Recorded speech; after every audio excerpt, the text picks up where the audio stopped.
15 races on one card? I'm up to the challenge. Let's cap the Louisiana Derby card at Fairgrounds on Saturday.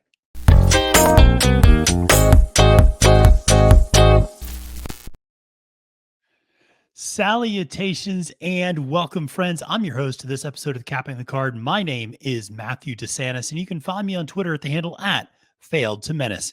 If this is your first time watching Capping the Card, the premise is pretty simple. We're going to go through race one all the way to the end of the card and give you our top pick and top value play for every single race. Now, what's really exciting, this is a 15 race card for the Fairgrounds on Saturday, highlighted, of course, by the Louisiana Derby. And a little bit later in the episode, I'm going to be joined by Scott Shapiro. You know him from Churchill Downs, you know him from Twin Spires, great guy. And he's going to join me to handicap and pick the all stakes pick 5 races 8 through 12. So he's going to join me about halfway through. We're going to go through that 8 through 12 sequence. He's going to give you his top pick, top value play. We got some big numbers up top in that sequence as well. So make sure to watch all the way through. But I'm going to start by going through races 1 through 7. And then after Scott drops off, I'm going to continue to go races 13 through 15. We're going to get through all 15 of these. Now, before we get started, just a quick reminder, make sure to press the like button. Always helps to like this video. Comment below with who do you like in the Louisiana Derby and who's your best bet of the day. Maybe it's a long shot. Maybe it's a favorite that you just think is an immortal lock. But otherwise, let us know. Love to read through all the comments. Always appreciate all of our commenters' insights. So please make sure to do that. Now, finally, make sure to press that subscribe button on Trust the Profits if you've not done that before. As we get closer to the Kentucky Derby, you're not going to want to miss all the content we have. But listen, if you're not even a Derby fiend, we have plenty for you otherwise. We're looking at international races. We're looking at Thursday nights in the lounge and live betting at places like Charlestown and Turfway Park. We're doing Doubling Down with Colin Sheehan, graded stakes previews with the formula. I do the Win Play show in addition to the Capping the Card, where I recap what happened the week before across all of horse racing. So we have so much content for you this time of year. Make sure to press that subscribe button. Okay, well, with all that being said, we don't have much time to waste. So let's jump into the card. And I will just say that there is an 80% chance of thunderstorms on Saturday. We'll see what that ends up meaning. We'll see how that ends up playing out. I didn't let it impact my handicapping too much, just because I know down in New Orleans, showers can come and go. They can be passing. I lived in the Southeast for my entire life. And so it's one of those things where it can just kind of come and pass, and it might just be a very quick shower and then nothing else. So I didn't want it to impact the handicapping too much, but it is something to keep an eye on in the hours leading up to the race. But let's dive into race number 1, and that is the Crescent City Derby. That's right, ladies and gentlemen. We're starting off with some Louisiana-bred stakes action, and we're going a mile and a 16th for 3-year-olds. And I'll be honest, the beginning of this card, I would say races 1 through 5 in particular, it's hard to get past the favorite in some instances, I think. It's a very chalky start to the card, in my opinion. I think there's value to be found. I think there are some horses to use underneath, maybe even a couple of horses that might pop up and surprise. But in some of these state-bred races, it's hard to get past the favorite. I'm going to try to do that in this first race, though. There's a very heavy favorite in this race, the number 5 horse, All Night Moonlight, 9-5 on the morning line for Ron Fichot, who's been winning everything down there, 24% at Fairgrounds, and it's got Florent Giroux up on the mount. But here's the thing. That horse wires the field, has kind of one way to win. The interesting dynamic, I think, in this particular race is the number 3 horse, I Don't Venmo, for Steve Asmussen. This is a horse that had really struggled gaining its maiden and eventually went to the turf and got its maiden on the turf. But here's the fascinating thing. Now it's coming back to the dirt. How did this horse win its maiden? Wired the field, went to the front. I think they might have discovered something there. So historically, and in the first 3 career races, I Don't Venmo sat mid-pack and much further back. Not anymore. I wonder if there's going to be some pace pressure on All Night Moonlight. As a result, I went to the inside and I went to the number 1 horse, Benoit, for Andrew McKeever, Brian Hernandez Jr. This is a nice horse. This is a horse that is 2 for 2, 2 for 4 winning, 4 for 4 in the exacta. This horse has yet to run a bad race. Okay. Has run in these state bred Louisiana stakes races before, just did that last time out, losing by 4 lengths to All Night Moonlight. But here's the thing, that was the first race back after a pretty significant layoff. So now we're seeing second back from the layoff. The works have been very regular since that February 25th race, has logged a couple of nice 4 furlong works at fairgrounds. This is a horse that was also his first time running at fairgrounds. So I like the trajectory with Benoit. I think a progression forward might be able to surprise the favorite in this particular race. That's where I'm going to go with my top pick, trying to get around the favorite in the number 5 horse. In terms of my value play, I really like Mangum, and I went back and forth on whether or not maybe to make this my top choice. I think you can look at the number 1 and 7 horse as kind of being equally capable of upsetting the favorite in this race. But Magnum, you're getting a better odds, obviously, 6-1 on the morning line for Jeff Delhomme and for Timothy Thornton. And this is a horse that also has never run a bad race, has actually run against Open Company, granted down at Delta Downs, but still that matters to me when looking at these state bred races. Always like to look at horses that have run against Open Company. This horse had a really bad start last time out, had to deal with a ton of traffic, still ended up finishing third in that race. And that was the race with All Night Moonlight and Benoit, finished third behind the two of them. But this horse had some excuses. And prior to that, had won a state level allowance race at fairgrounds as well. So is capable of running on this fairgrounds dirt.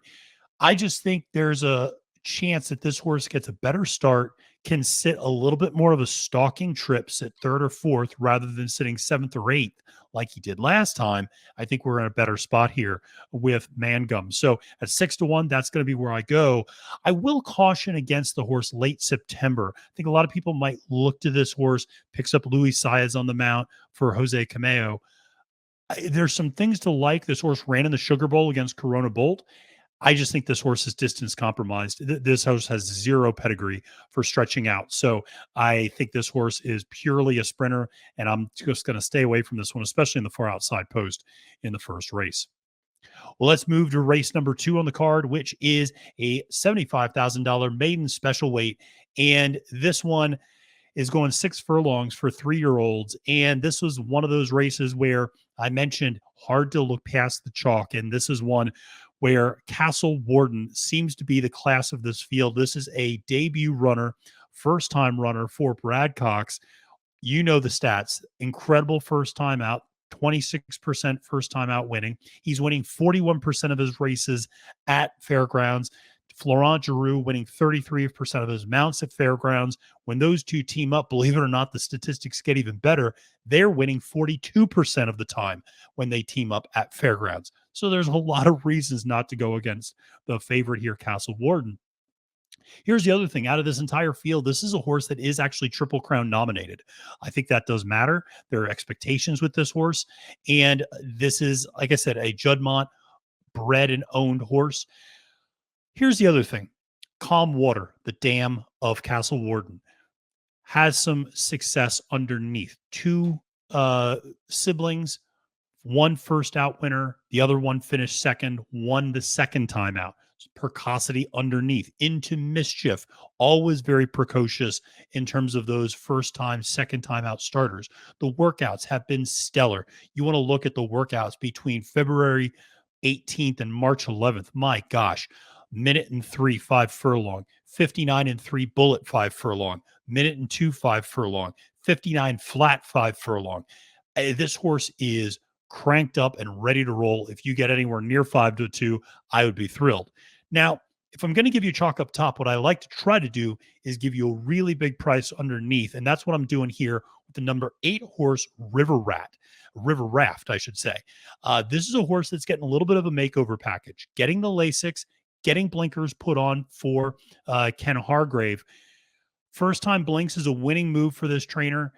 And here's the fascinating thing about Hargrave and why some people might look at this trainer at first blush and go, what are you doing with this pick, Matthew? Hargrave is 0% at fairgrounds. So 0 for 36. Here's the thing, though. Look a little bit deeper. He's 14 for 36 in the money. He's actually doing okay. He's getting these horses ready, and they're running halfway decent. They aren't winning, and I don't think River Raft is going to win. But at 20 to 1, I will gladly use this horse in vertical exotics. This horse had a tough start last time out. I think you put the blinkers on, it helps engage this horse a little bit more early. There's absolutely some pedigree to suggest this horse should be able to run a little bit better this next time. This is a candy ride horse. This is a nice horse. But again, just was up against it last time out. I think, again, the blinkers, the Lasix, you get the far outside post. You're going to get maybe a little less trouble at the start. And I think this horse has a shot. If for a trainer who has been finishing underneath consistently in these types of races in big spots. So I'm going to take a shot with River Raft here. There are some really nice horses in this race. No doubt about it. A horse like Harbor Bridge is a nice horse. There's another horse, Steve Asmussen horse, King's Glory, that I was looking at a little bit at 4 to 1 on the morning line. This horse coming off a really long layoff, though. That said, very impressive debut effort back in August at Saratoga, lost to Verifying and Didinger in that race. So obviously had a lot of class in that maiden special weight race at Saratoga, but now has not run since August 27th, coming back from a really long layoff. I thought about pulling the trigger there, but I just couldn't get there on King's Glory. Understand if you can, but like I said, I ultimately went with Castle Warden up top, and I went with a little bit of a makeover package and River Raft underneath.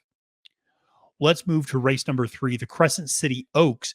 Now, the boys aren't the only ones having the fun in these state-bred stakes races. The fillies are getting the action as well. And this is going 1 mile and 70 yards for 3-year-old fillies. And this is another one where hard to get past a price up top. And that is Free Drop Maddie, 7 to 5 on the morning line for very trusted connections in Brett Calhoun and Raylu Gutierrez. This is a horse that has been running dynamite at fairgrounds, 3 for 3 at fairgrounds, has never lost on this track. This is all maybe a case for a horse for a course a little bit, because amazingly, when this horse goes to Delta Downs, not the same horse. When this horse goes to Lone Star, not the same horse. When this horse debuted at Churchill Downs, not the same horse. You get this horse to fairgrounds, this horse does nothing but win, and win in these state restricted stakes races. Has won 3 of those the last 3 times they've been at the fairgrounds. So a very impressive runner.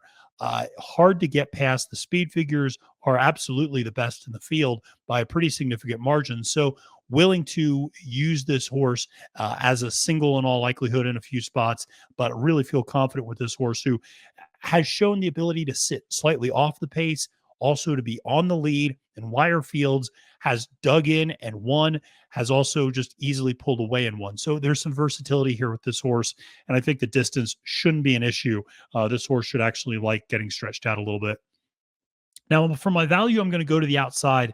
And the number 7 horse, New Destiny, 5 to 1 on the morning line for Jade Gellner with Florent Giroux aboard. Flo is going to have a very active first 5 races, I would say. He's got some really live mounts early in this card. But New Destiny is an interesting horse. Now, he is also entered in a race at Sam Houston, I should say, on Saturday. So that is something to keep in mind. See, obviously, touch and go about whether or not he's going to be running in that, or she's going to be running in that one. That said, if she does run, I think she provides really nice value.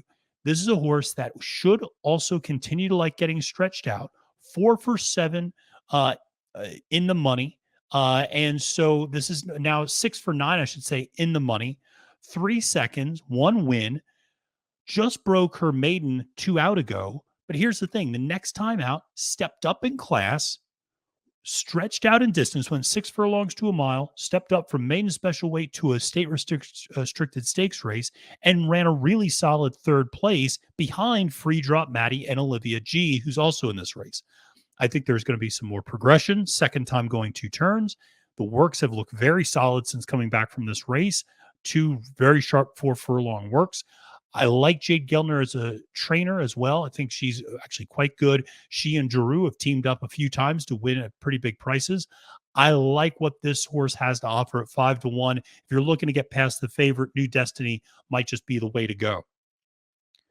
Well, let's move to race number 4 on the card, which is the Costa Rising Stakes. And I will be honest with you, this race is a complete cluster. And you can finish the rest of that phrase.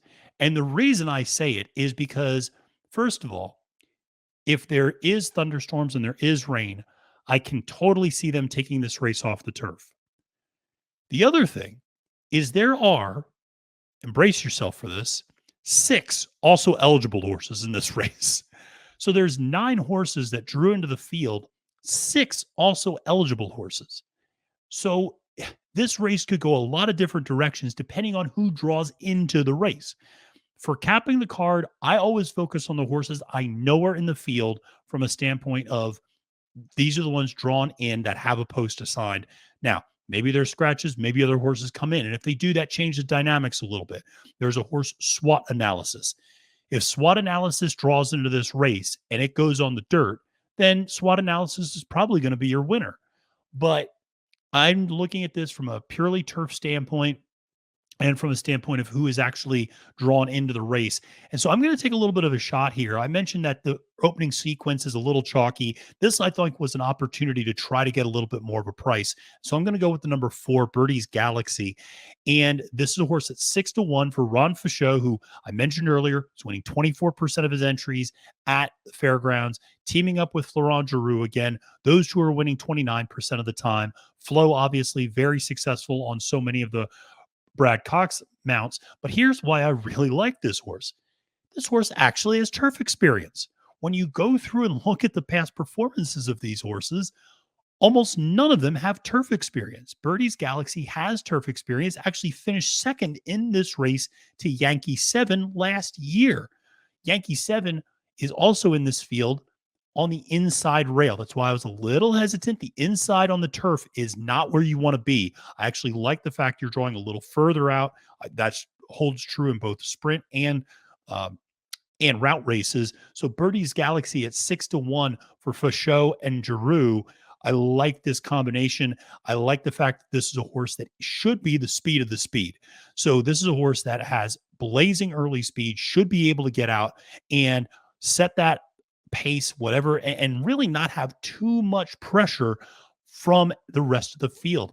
Very much so like what Birdie's Galaxy offers at 6-1. Really like this horse. Now, like I said, if this goes on dirt, if this ends up being a field that where several other horses draw in, dynamics can change. I absolutely do think that a horse like Braun and Brow, who's the number 9 horse at 9-5, if this stays on dirt, then that horse makes all the sense in the world at 9-5, because this is a very, very good dirt horse.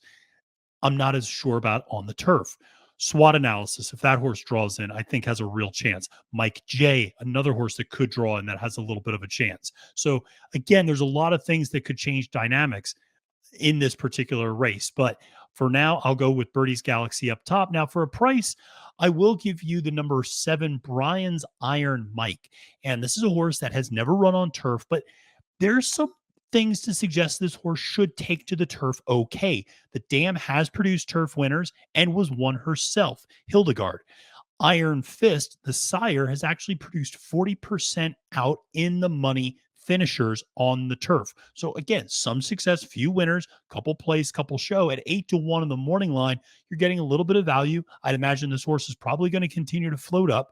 This horse is competitive on the dirt too. So if it switches over to the dirt, I don't mind you continuing to use this horse. I'd probably encourage you to use him underneath, but I think this is a very usable horse on dirt or turf.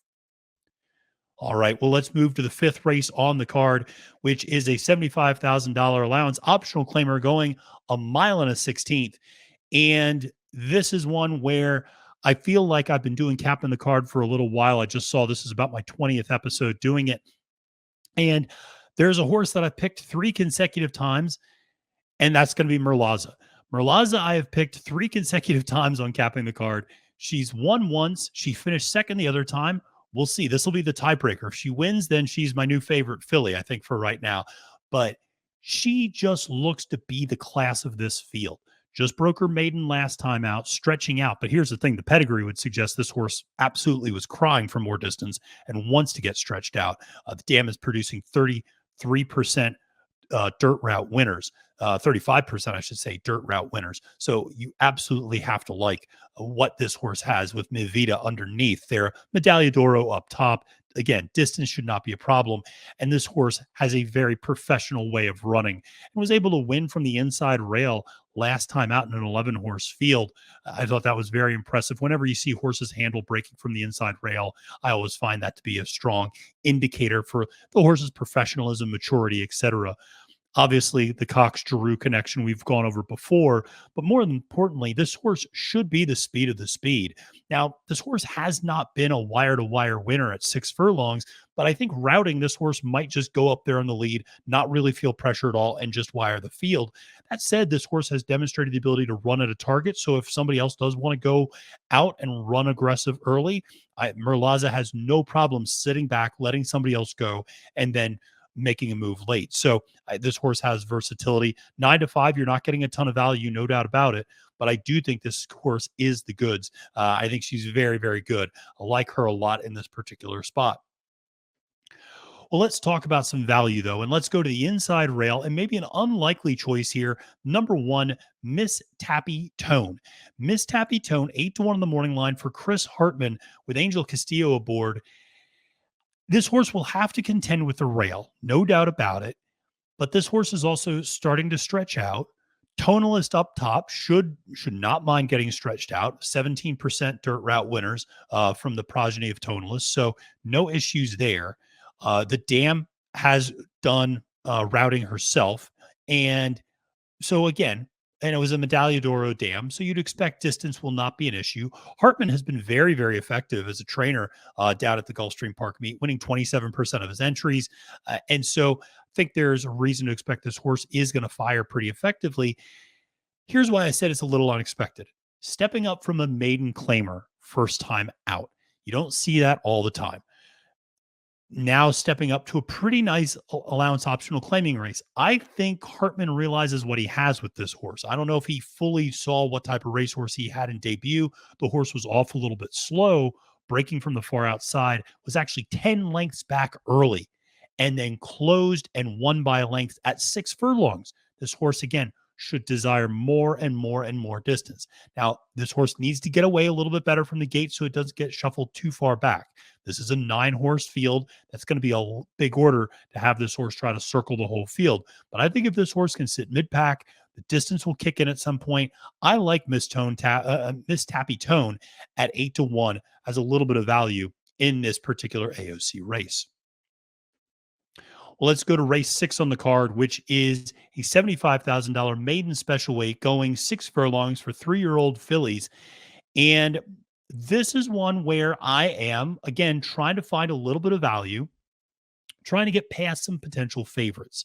So there's a horse, Twin Mischief, the number 5 horse for Steve Asmussen, hasn't run since August 14th, my sister's birthday. Shout out to Sarah.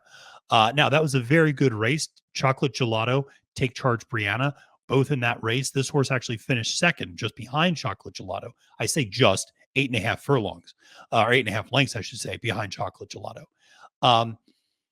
No doubt this horse is super talented. We're still coming off a very long layoff, though. Willing to try to get past this one. There's a Brad Cox first timer, Conceptualize, 4 to 1 on the morning line. I'm going to try to get past that horse too. That horse does not have great underneath success. The dam is yet to produce a first out winner. Cloud Computing up top is not known for producing a lot of first out winners. And interestingly, Marcus Hirsch of Daily Racing Form pointed this out. Cox has not done well in maiden special weight races with fillies. He's only winning about 10% of those. He's winning nearly half of his maiden special weight races with colts. So that's something else to keep in mind. So as a result, I'm going to the outside. I'm going to Angora Deb. Thought it would be Angola Deb, maybe a shout out to Louisiana. But no, Angora Deb, love the precocity of this horse. You have Violence up top. Violence always produces strong first out winners, strong precocious offspring. Then underneath, you have a horse, Play Bayado. Play by Auto has had 6 offspring. 3 of them have finished in the money first time out with 1 winner. So there's some precocity underneath there as well. This horse fired off a 47-2 4 furlong Bullet Gate workout on March 12th. That tells me everything I need to know about this horse's plans. And from the far outside, this horse should absolutely be able to gun it out of the gate and see and slot in.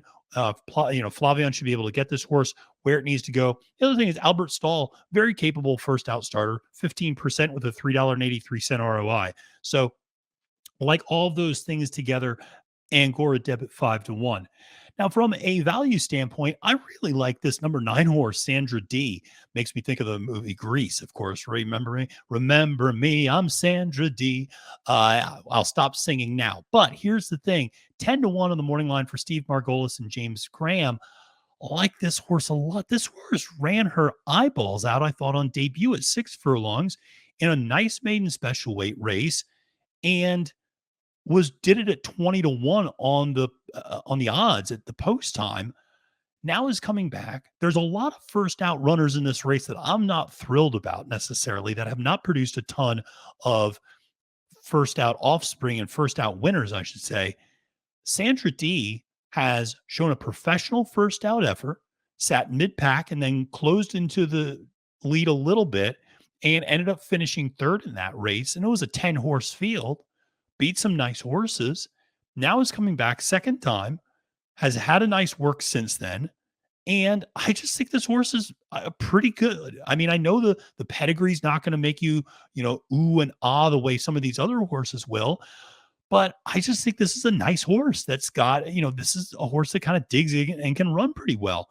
Give me a horse that ran a 64 buyer on debut, finished third. You look at where that compares to the rest of the field out there, honestly, is a lot better than most of these horses. So I'm not sure why this horse is 10-1. Might just float up a little bit more because the connections aren't Steve Asmussen and Brad Cox, but I like the number 9 Sandra D to get you a little bit of money underneath. I think it is an underneath play only, but I do like this horse to add some value to your vertical exotics.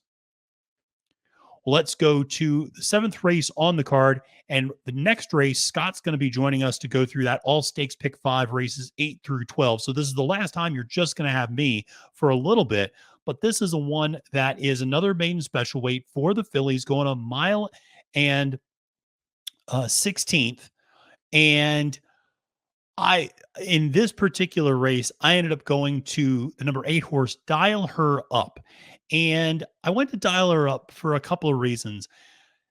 Very similar to Miss Tippy Tone, who we talked about earlier. This is a horse that started out in a maiden claiming 50, and ran really well that day. Actually lost to Miss Tippy Tone that day, but made a similar move, was far back and came running late and finished second by a length to Miss Tippy Tone. Now is trying again here in this spot, stretching out. The horse should like that. And again, based upon the running style, based upon the pedigree, this horse should absolutely continue to crave the extra distance. I like what this horse did on debut. The horse has been working out very nicely since that race, has clocked a couple of very nice 4 furlong works, particularly one shortly after that race that shows the horse came out fresh, which I always like to see that. 9-2 in the morning line. You're getting a little bit of value. And here's the thing: Stidham, very strong at this meet, and Second Start's also very strong. Here's a statistic for you that you're not going to find on the racing form: 25% Second Starts in dirt routes for Stidham. So when stretching a horse out, Second Start winning 25% of the time. Like that a lot. I think this horse has some nice pedigree to suggest this horse can absolutely get the distance. And when you compare what this horse has done to what some of the other horses have done in this race, like I said, I'm willing to take a shot here with this horse at 9-2 on the morning line.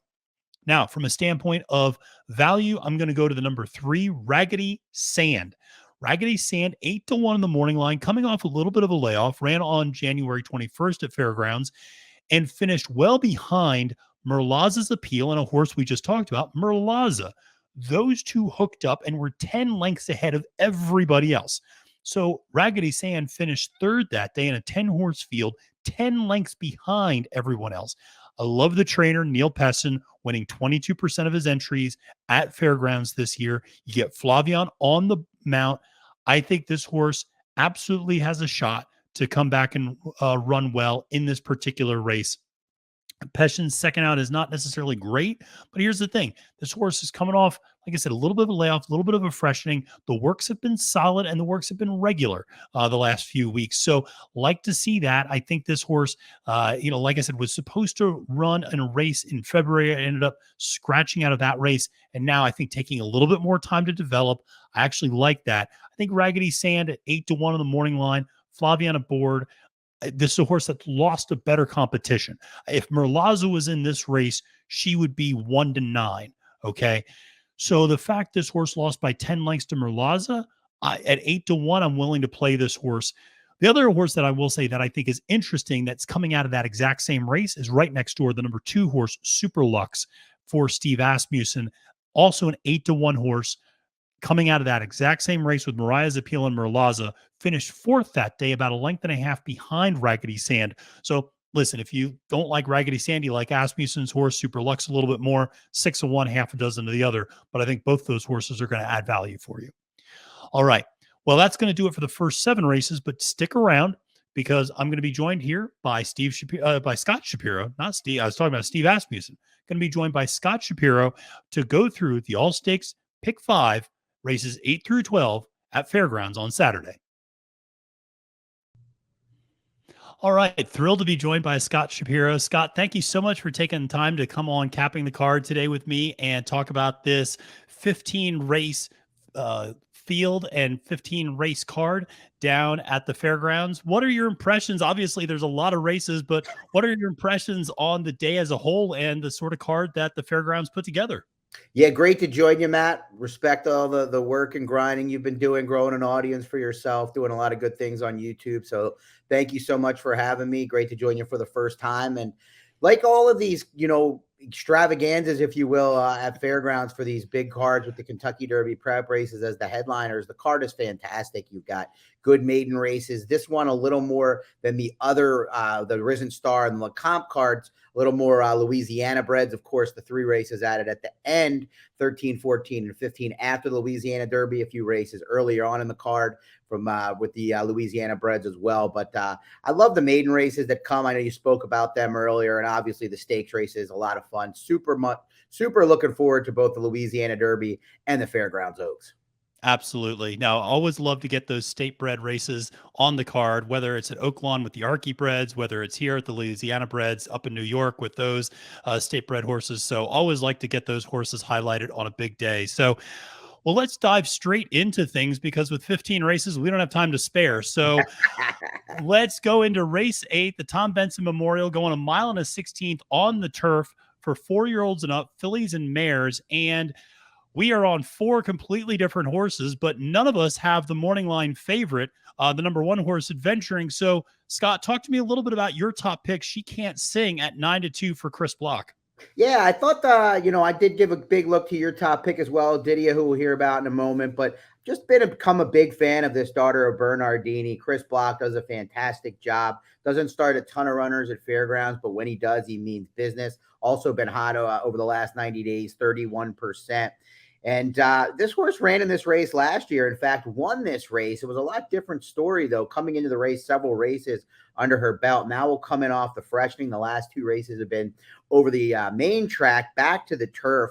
I just think she's going to get the right trip here. And just so much respect for what Chris Block does when he spots horses. He's usually doing so with the right things in mind. Brian Hernandez Jr. drawing outside the main speed should get that perfect stalking trip. And I thought the 9-2 morning line price was more than fair.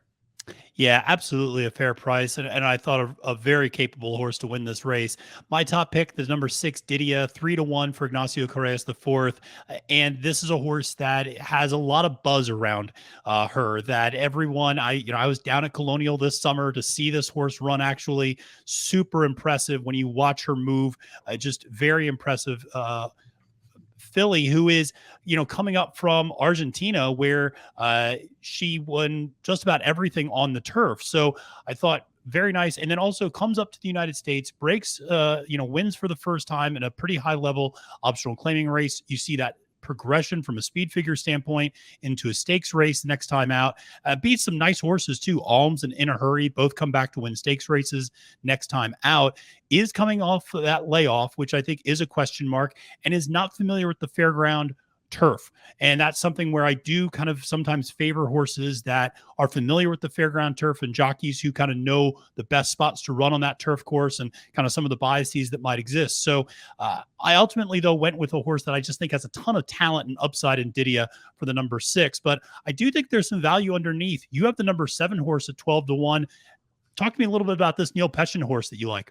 Yeah, Trobarets. Neil's been trying to get this one back on 2 turns on the turf at the meet thus far, but both of those races were washed off on New Year's Eve, the $100,000 stakes event, and then an allowance event where she dominated a field in basically front running fashion at 1-9. Was supposed to win. It was just a 3-horse field, but her best races on the turf are sprinting, but her pedigree definitely leans towards 2 turns. And I trust the fact that Neil has wanted to get her at 2 turns. I think she still has a lot of upside. Definitely a wild card. Her most recent turf race was 7 furlongs at Kentucky Downs all the way last September, Matt. Mm-hmm. But like I said, I think with the price we're going to get, she's kind of a wild card. And of the options that we have to choose from, and I'm interested to hear your 12-1 push here on Trail Ridge Road. But I thought she was the likeliest of the value plays to get home. Yeah, no, I think there is some absolute value you can play underneath. Trail Ridge Road, part of my logic for suggesting this horse is a value play is the horse just doesn't run bad races, really. It's just incredibly consistent and is 6 for 7 career in the money with 3 wins. I was really impressed last time out in particular, showed the ability to step up in class to a listed stakes race and run competitively, I thought, that day. I also like the fact this horse is familiar with the turf. You have Joel Rosario. This horse should kind of fit Rosario's riding style pretty well. And so I just think this is one where I think 12-1 on a horse that I just view probably more as an underneath play, but I feel like this is a horse that can enrich some vertical exotics if you want to include it on an exacta trifecta sort of a ticket. But I think this is a very wide open race by the fact that we have 4 very different horses selected here.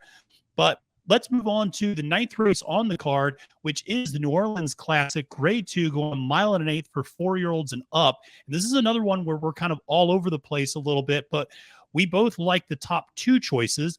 I like the morning line favorite Art Collector on 8-5 odds for Bill Mott and Junior Alvarado. And listen, Art Collector does a lot of things well, and one thing that he does very well is run 9 furlongs. He is 8 for 10 winning in his career at that distance, and I'm also a little bit of a sucker for horses I've seen in person before. I've seen this horse win the Charlestown Classic the last 2 years up in West Virginia. Always a lot of fun, and obviously coming out of that incredibly strong Pegasus World Cup field and winning that race. That Pegasus World Cup has come back extraordinarily strong, with Last Samurai winning 2 stakes races, Skippy Longstockies winning a stakes race, Stiletto Boy coming out and winning the big cap, with Proxy and Defunded running 2nd and 3rd. I mean, it seems like everybody coming out of that race has been going on and doing very, very well. Art Collector winning that one, I thought showed a little bit of a new dimension, sat off the pace a little bit and allowed some other horses to go up to the front. 8-5, I know you're not getting much of a price, but I just think this is a horse for Bill Mott that I think is just kind of hitting his best stride in some ways. And Bill Mott is a barn that has been turning out some really big winners in big spots over the last month or so, not just down in New Orleans, but all over the world, from over the Middle East to Gulfstream Park to other locations as well. So you like the second choice on the morning line, though, West Willpower for Brad Cox. Talk to me a little bit about this one. Well, there's no question, Matt, that if Art Collector runs back to that Pegasus race, they're running for 2nd place. So totally understandable why you landed on him. But I did think it came out of nowhere a little bit. Mm-hmm. This is a horse that I've always been a big fan of. Saw a lot of them in Kentucky. He was in the Joe Sharp barn, then the Tom Jury barn before moving into the Mott barn. But that race, I mean, kind of surprised me. I don't know if you were on him.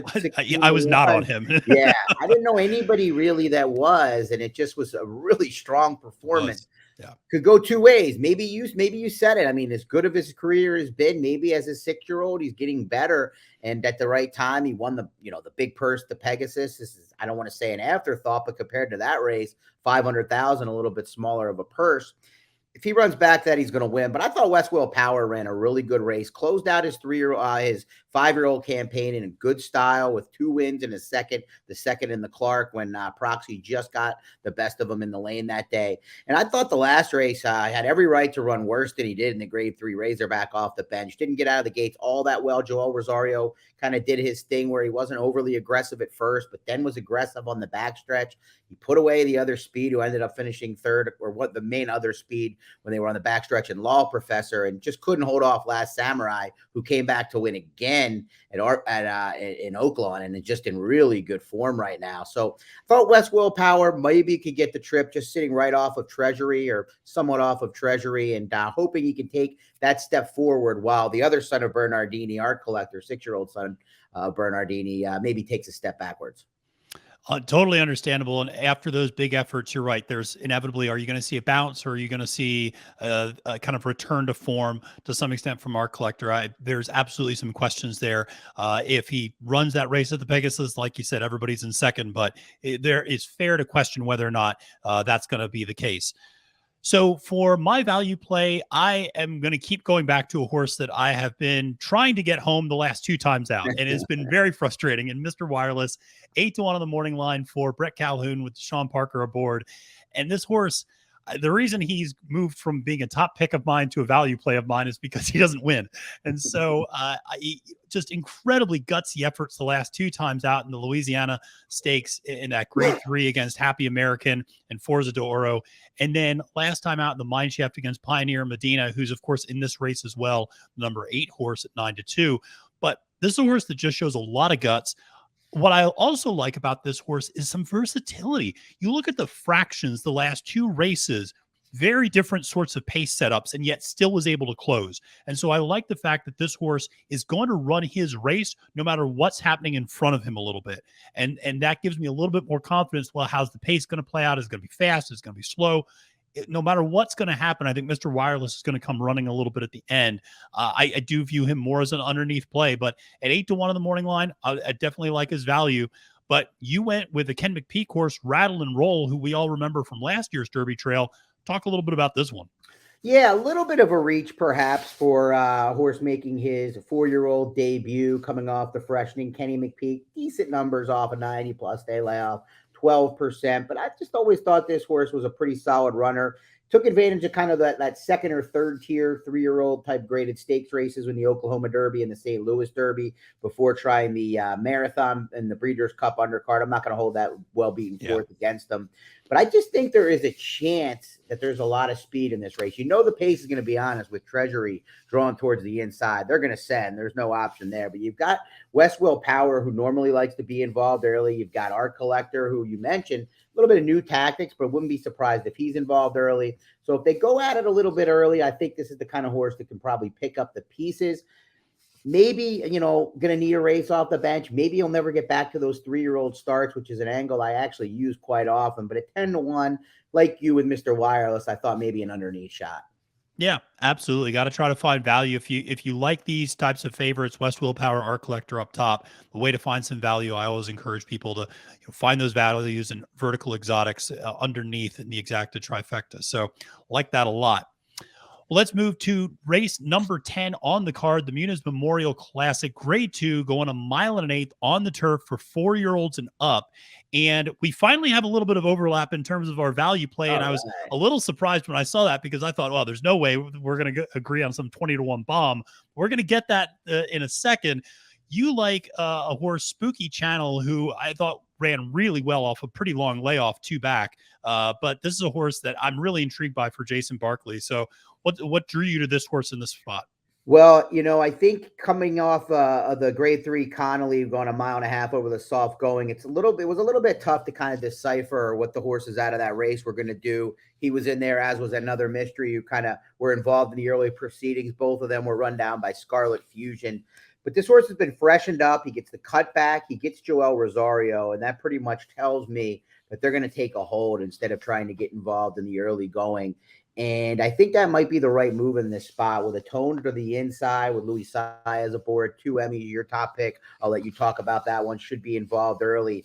And I think kind of taking a hold and sitting in that mid-pack spot on the cutback will allow this one to run his best race, be at his best, if you will. When he is at his best, he wins races. He's 12 for 27 in his career. Really great claim by Jason Barkley. Dipped in for $80,000 way back in April of 2021. And I did not think it was a good claim by Jason. And I've told him that personally at the time, and he proved me absolutely wrong. So I didn't have a real strong opinion, admittedly, in here, Matt. I thought the top horses were the ones to beat. It was a little bit tough to come up with a strong feeling value play. But in the end, I thought Spooky Channel will get the right trip and be probably the right price. Yeah, no, can't argue with any of that logic. And my top pick was 2 Emmys, the 3-1 horse for Hugh Robertson with James Graham aboard. And, you mentioned Atone on the inside. Atone's an interesting horse. I actually love this horse and have used this horse in a lot of different horse racing contests a lot of times, because for some reason people always seem to misevaluate this horse on the morning line and they make him some outrageous price and he gets bet down considerably. But I was a little hesitant to embrace Atone just because we mentioned this fairgrounds turf a couple of times, and it's one of those turf courses where I just want horses that have some familiarity with the course in terms of knowing the right way to go and knowing kind of where to be. And the inside is actually kind of not where you want to be on this turf course a lot of times. So that inside post for Atone was why I kind of went away. And a horse that is very familiar with the golf or the fairgrounds turf is 2 Emmys. This is a horse that is 8-4-11 in the exacta with 4 wins over the fairgrounds turf course, and is kind of running into best form over the last few times out after a little bit of a layoff. Finished second in the Colonel Bradley, then comes back in the fairgrounds and wins that race by 4.5 lengths very easily, pulling away after being able to really set the pace up front. Now, you mentioned Atone's going to probably put a little bit more pressure, but Atone is not necessarily a need to lead type of horse, has some versatility to sit. So I don't envision them getting into any sort of a duel. And I would actually think it's probably beneficial for 2 Emmys to stay a little bit further outside. And if Atone really wants to go to the front, then maybe let Atone go to the front. But I think 2 Emmys is a very good horse over this track. But what I'm really interested in talking to you about is this number 2 horse, Rising Empire, at 20-1 for Brendan Walsh with Florent Giroux aboard. Do you think we're going to get anywhere near 20-1 by post time? Probably not. And I don't know if I, am fully convinced he's going to win this race by any stretch. Well, if I was fully convinced, Matt, I would have picked him on top. But, in looking at the price options in here, meaning any horse, in my opinion, outside of Atone, Gentle Soul, Spooky Channel, and 2 Emmys, I just thought he had the upside. I mean, this is a horse that they kind of thought highly of, racing him over the dirt earlier on in his career. Larry Jones had originally, then went to the Brendan Walsh barn. Underwhelmed after a couple of races here in New Orleans last year. And then they moved them to the turf and added blinkers. And those last couple of starts have seen a progression that I like to see in horse. Any speed figure look at Brisnet, I look at Thorograph, both of those. And they've both been over this turf course. And you've mentioned it a couple times. And I'll just say it. I mean, this turf course at Fairgrounds has not played like a true turf course this year. They've had issues keeping it the way they would like to. They haven't run as many races on it. The rails have been out. It's been, there's been some very oddly run races. If you go back and watch the replays of many of these local horses that have been racing over it, it's odd. So having that familiarity over it and success is something that I like. So the move up in speed figures, the addition of blinkers, and the familiarity over this unique course is why I thought Rising Empire had a little bit of a long shot look. Yeah, ditto. I will just say, anybody who watches my programs know I'm a sucker for surface switches, perking up, increasing speed figures, and putting blinkers on a horse. And so when you do all those things, I'm going to use you in some capacity. And at 20-1, I'm absolutely going to use this horse underneath. You said it. I think upside is the key term here. And if this horse continues to progress, which I have no doubt that he can, you should also get a decent enough trip as well, sitting kind of mid-pack and then launching late. So excited to see if we can get this one in the money and on the board in the 10th race. Well, let's move to race number 11, which is the Fairground Oaks, which is a grade 2 Kentucky Oaks prep race going 1.16 miles for 3-year-old fillies. And this is, we've been talking about some bigger fields here. This is the opposite of that. This is a very small field, 5-horse field. But there's a lot of talent in this field, no doubt about it. And for my top pick, I ultimately went to the winner last time out, Pretty Mischievous, who I always want to say Pretty Mischievous, but I know that's mispronouncing it, but Pretty Mischievous for Brendan Walsh and Brian Hernandez Jr. 8-5 is the morning line favorite. And what I like about this horse actually kind of dovetails with what I was just talking about. Increasing speed figures every single time out, just keeps getting better, keeps showing a more professional effort. I thought the effort last time out when you had a horse, Miracle, who was kind of alone on the lead, and then being able to track that horse down and pass her late, I thought really showed me a lot. I think this horse has, like I said, good speed to demonstrate, is tactical. It shouldn't, the small field isn't going to be a problem. Should probably be sitting second or third and then making her move. I like her a lot at 8-5. When I looked at the other two favorites, the Alley's Look and Who's Your Philly, I just couldn't get excited about either of those two choices. The Alley's Look beat Chop Chop, but Chop Chop has come back to not run particularly well. And so that victory has been kind of lessened in my eyes. On top of that, Pretty Mischievous has beaten the Alley's Look before. And then Who's Your Philly? I know there's a lot of hype around her. I just don't think she's that fast. And I just don't know if we're going to see that progression. And at 2-1 on the morning line, I'm not willing to find out. So I kind of ended up on Pretty Mischievous by default, but you went all in on my value play and just said, listen, this is where we're going to try to go to get value. And I don't blame you one bit. So talk a little bit about South Lawn. Well, yeah, and I mean, sorry to be redundant with the top pick and value. No, I've done it before myself, so I respect it. I'm all in on South Lawn in this race, but if I'm evaluating the three favorites like you just did, I'm with you on Pretty Mischievous. I think she's been the model of consistency. I wasn't on her last time at 8-1, so it's tough to go back to her at 8-5. But I'm going to tell you, I do think Who's Your Philly is going to end up taking more money than her in the end. I just think this is the kind of horse they're going to make an excuse for off the semi-troubled trip last time out. And the bettors love her. I did love her until last time. I can't go back, though. I thought, excuse or no excuse, Matt, I just didn't think she ran like a horse that was special. I thought she was special. I thought her speed figures were sort of indifferent because she did it so easily. I fell for the trap, and I'm not going to fall again for it. But South Lawn to me is a horse I'm going to key around. I think it'll be a very unique single and horizontal wagers. The Bayou Bluegrass 5, the All Stakes Pick 5 that we're talking about. She took a massive step forward last time, and it made sense. She had a myectomy before the last race, so trouble with the breathing. And that's why Ray Gutierrez made that middle move along the inside, a move that oftentimes horses struggle to sustain. And we yell at the jocks for moving too early because we bet them at 10-1 that day. And they were best, but, the jock got a little overexcited. But, with the addition of Lasix, which she won't have here, that is a little bit of a question. She absolutely dominated a field that may not be that good, but at the time, that was the day before the Risen Star. That was the featured race on the day before card. And I thought that was a high-quality field going into the race, so I'm not going to hold it against her now, judging those horses that she beat by 8 lengths and saying that it wasn't a good group. So I think she's got to move forward in her. Ray Gutierrez along the inside. I mean, I think it looks like Christian D'Oro probably goes to the lead with Joel Rosario, but you never know with Joel. This horse didn't go to the lead last time out at Sunland. That was because her stablemate was on the lead, probably. But if not, I think South Lawn can get an aggressive ride, and I think she's got that move forward. I don't think we're going to get 8-1, though. I think we're going to get more like 4 or 5. Yeah, this feels like a very interesting race from a betting standpoint. You're right. I think Who's Your Philly is going to take a lot of money just because people do love her. And, trust me, there are plenty of horses I love that I kind of irrationally throw money at occasionally too. Simplification being the primary one. But, I think you're right about South Lawn. And on a 5-horse field, where odds end up going is always a little bit of a guessing game. I think just you never know where money is going to end up going or what the place and show pools are going to end up looking like as well. So all the reasons you said about South Lawn, I completely agree about. I always like Raylu on the mount, and I think this horse has a real shot to make an impression in this particular race. So absolutely like this selection there for you. But everybody's been watching for close to an hour now, and they're probably waiting for us to get to this race, to get to the Louisiana Derby, Grade 2, for 100 Kentucky Derby points, 1 3/16, the longest Derby prep to this point on the trail for 3-year-olds, of course. And this is a race where we have a large field. I think it's a very deep field.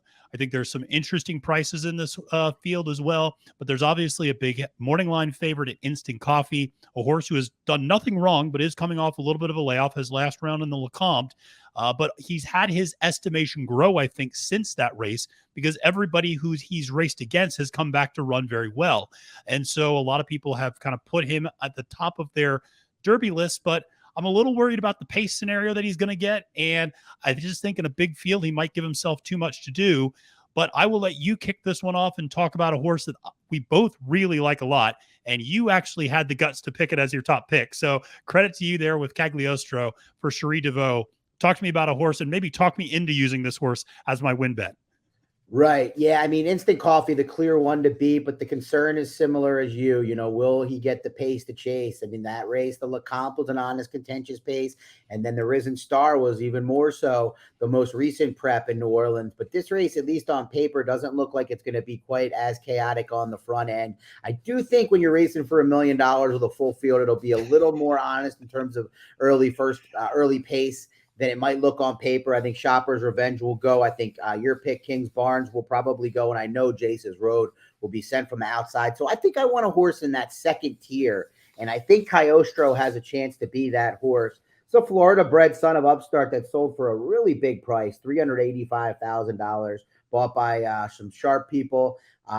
Ran pretty well on debut, but more importantly at Saratoga, the fact this one went off at 7-2 against Champion's Dream in a maiden special weight there was very noteworthy to me. I took note of that right away. Didn't come back until January of that LeComte undercard early on in that card, and everything went wrong basically for this colt, and he still won going away. He kind of broke slow, was green, was wide, and he was just ridden like the best horse by veteran Hall of Famer Javier Castellano, and he won like it. But his next effort in a first level allowance event on the Risen Star undercard was more professional and more impressive. That was the race Dennington won, who's also in this field. But Cagliostro was up closer to the pace that day than he had been in his previous start, which was promising to me in terms of getting into the race, because we're going to need him to do it because of that lack or potential lack of early speed. Was kind of up and on things, backed out of it a little bit under Brian Hernandez Jr., and then looked like he was going to get the job done. Dennington kind of tripped out and nailed him at the wire. But this horse has at least a move forward in him at some point, if not 2 or 3. And I think the price is right. Third start of the form cycle for a trainer I trust as much as almost anyone in Cherie DeVaux. I don't think she would be here if she didn't think this horse belonged. No, your final argument is where I start mine as well for Cagliostro. Love Cherie DeVaux and think this is a horse that is only going to continue to progress and get better and better and better. I think what we saw last time out was just the kind of tip of the iceberg a little bit. And you mentioned the so much more professional in that maiden debut. I remember or not maiden debut, but that maiden win coming back from the long layoff. I remember watching that race, and I mean, Cagliostro was really bet down that day because there's a scratch from another horse that was kind of going to be the second choice. And I think I had Cagliostro singled in a lot of spots, and then everything went wrong very early. And I thought, oh goodness. And, then it kind of turned around, but such a good effort last time out. The horse has a little bit of a personality too, which I like. I know he bit Kevin Kilroy the other day while he was kind of making his rounds in the barn. But they showed a video of him training in the paddock, seemed to be very, very solid and very kind of aware of his surroundings and very, not too keyed up or anything like that. So I think as long as he holds it together, he's all right. But I like him a lot. But my top pick, I ultimately went to the Todd Pletcher horse, King's Barnes, for Flavio and Prada board, 6-1 in the morning line. I'm really not sure from a betting standpoint where this horse is going to end up, because he's some people's top Derby horse. Some people are thinking, he's almost a toss in this race. I think that he is a horse that, you mentioned the pace. He's going to be forward. I don't think he's a horse that wants to be on the lead, though. I think he's a horse that will gladly sit off of Jace's Road or maybe even Shopper's Revenge. Look at those 2 efforts at Tampa Bay, sitting 3rd, 4th early, and then making a move. He seems immensely talented. He really has not been tested in a lot of ways. And it's funny because he ran the day after the Sam F. Davis. And I remember watching that race the Sunday after the Sam F. Davis thinking, this horse is better than anybody I saw yesterday running on the track at Tampa. I think he's just a very, very talented colt. Like him a lot at 6-1. If you get a better price, that would be great. I would love it if he floated up a little bit, but it'll be interesting to see where the money goes in this one with a horse like Instant Coffee, presumably a pretty popular favorite potentially in this race, given his success at the Fairgrounds circuit with the bettors. But I want you to also talk about a horse that I feel like flew under the radar a little bit. This was a horse that had some hype and then kind of came back from a layoff, disarm for Steve Asmussen, and finished second in a really nice race, I thought. And now is, coming back in this spot. Talk to me a little bit about this one. Yeah, I mean, on paper, he's raced 3 times. He hasn't run good enough to win yet. The real that effort at Saratoga you speak of, the maiden breaker, was very impressive. The barn has always been very high on this horse. I think they thought that this could be their Derby horse long ago. Then they brought him back in the mile allowance event at Oaklawn, and you mentioned he finished second to Two Eagles River, a very fast horse for Chris Hartman that wired out the field. He's actually going to try. I mean, I think Two Eagles River probably a sprinter. The mile probably stretching things a little bit, but Chris is going to try him in the Arkansas Derby. He probably deserves that shot. Disarm didn't run that well that day, but was chasing that lone speed winner. And what, intrigues me about this horse most is the fact that North America's all-time leading trainer, Steve Asmussen, takes this horse 1 for 3 in his career. One try at 2 turns. It was that short stretch 1 mile race at Oaklawn where he finished a well-beaten second and thinks he's good enough. And he's telling me that he thinks he's good enough to run him in a 1.316 million race.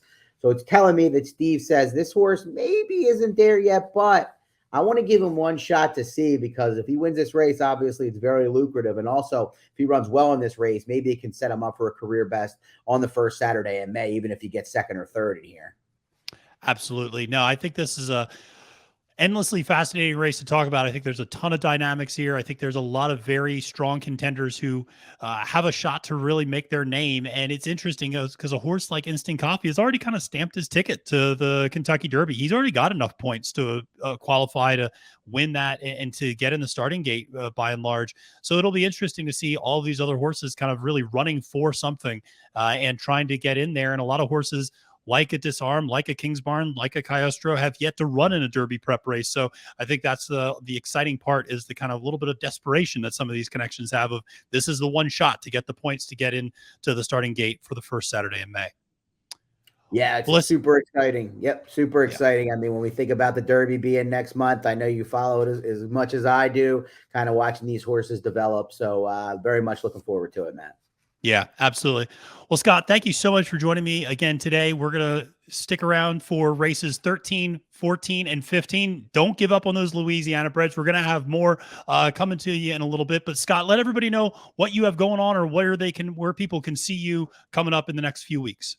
Yeah, you can find my most of my work and my thoughts sometimes on Twitter at ScottChap34. I'll be on the Fairgrounds simulcast. We're recording this on Thursday. I don't know depending on when you'll watch it. I'll be on Friday for much of the day, and then throughout the day on Saturday. I will be covering those 3 Louisiana breds that Matt's about to speak of, 13, 14, and 15, along with several stakes races along the way. So you can find me there. And then before too long here, Matt, you can find me each and every day on the Churchill Down simulcast. We're getting close to that opening day card, which is one Saturday before the first Saturday in May. Well, that's what we're all looking forward to. So, Scott, thank you so much again. And we are now going to head to races 13 through 15.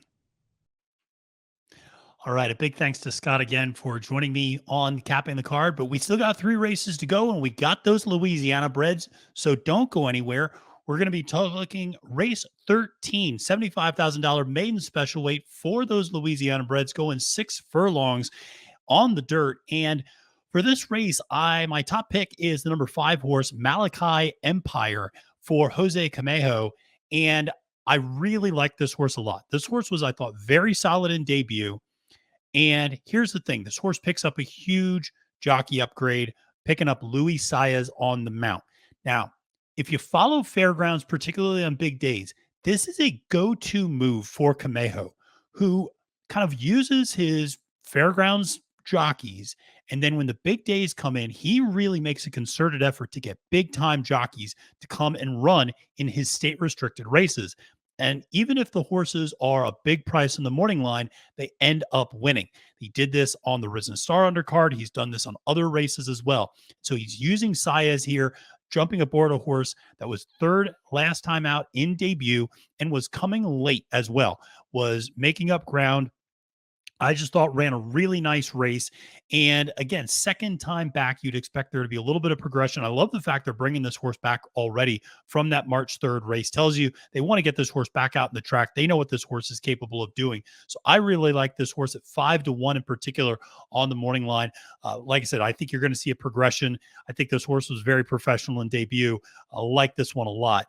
Now, for my value play, Well, that's where I'm going to go right next door to the number 4 horse, City of Love, at 8-1 on the morning line for Dallas Stewart.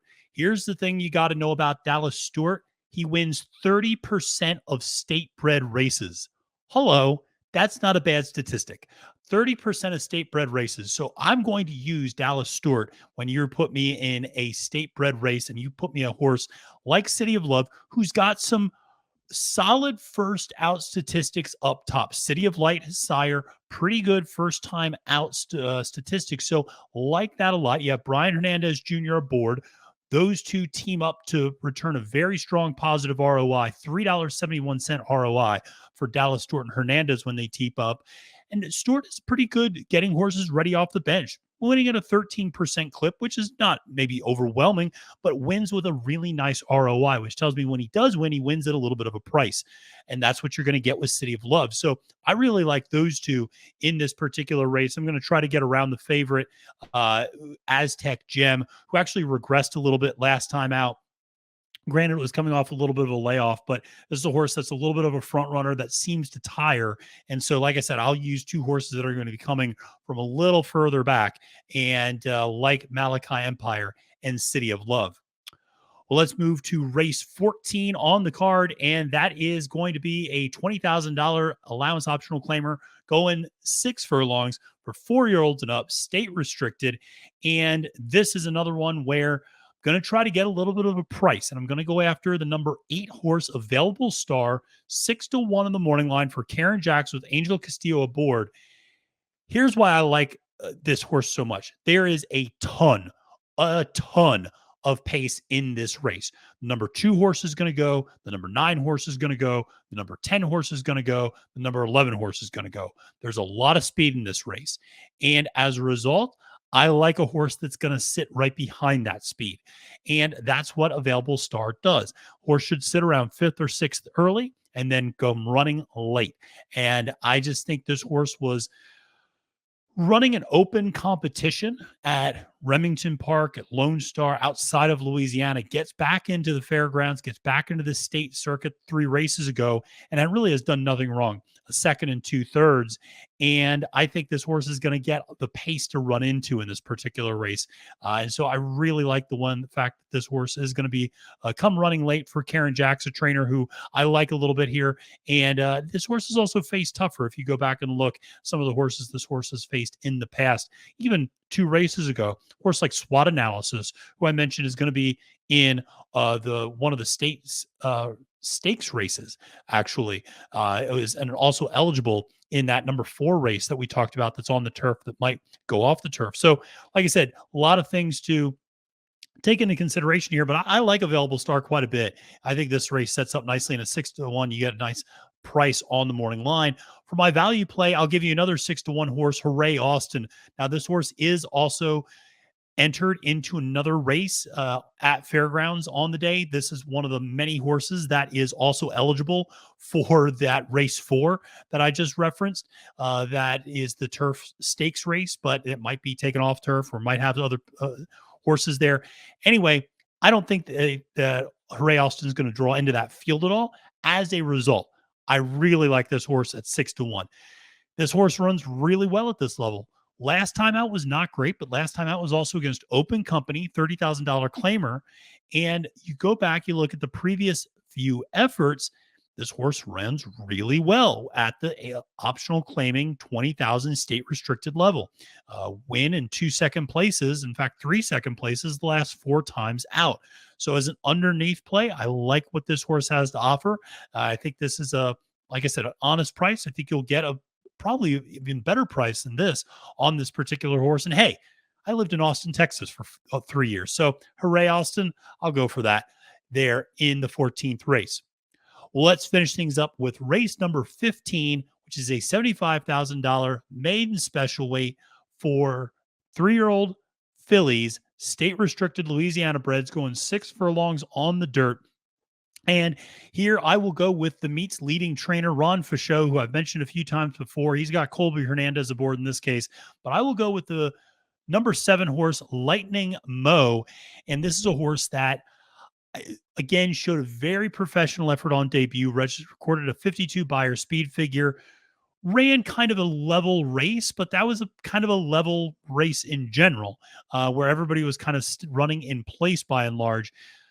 Second time out, Fachot has a 24% win percentage. So maiden second start, he knows where to place horses. He knows how to get horses geared up for that second start. Like that a lot, obviously, with a $2.24 ROI.